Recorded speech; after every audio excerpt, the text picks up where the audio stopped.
Kabilang sa mga malalaking kaganapan sa nakalipas na weekend ay ang pagpasok ng bagyong Igme sa bansa.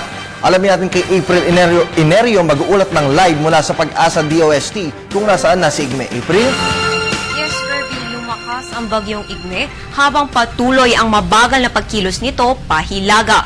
Sa inilabas na weather bulletin ng Pag-asa, kaninang alas 10 ng umaga ay namataan ang sentro ni Igme sa layong 280 kilometro sa silangan ng Apari, Cagayan. Taglay nito ang lakas ng hangin na 105 kilometers per hour malapit sa gitna at pagbugso nga abot sa 135 kilometers per hour. Patuloy ang mabagal na pagkilos nito pahilaga sa bilis na 7 kilometers per hour.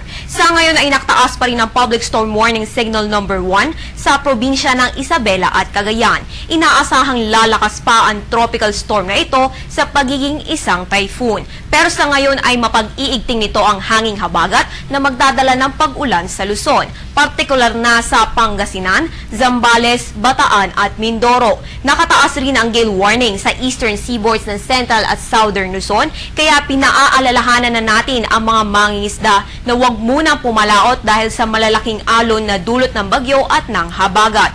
Itong bagyong Igme ay may international name na Tembing na ayon sa WMO Typhoon Committee ay ikinontribute ng bansang Japan na ang ibig sabihin ay Libra. Inaasahan naman na makalalabas ng PAR si Igme by Thursday or Friday. Samantala, isang bagyo na naman ang namataan sa silangan sa labas ng Philippine Area of Responsibility. Ayon sa Japan Met Agency, isa na itong tropical depression at ito'y may posibilidad na papasok sa ating PAR by Wednesday. At kung sakaling makakapasok na ito ay papangalanan itong bagyong Julian. At yan ang pinaka-latest mula dito sa Pag-asa DOST. Para sa Television ng Bayan, April Neri.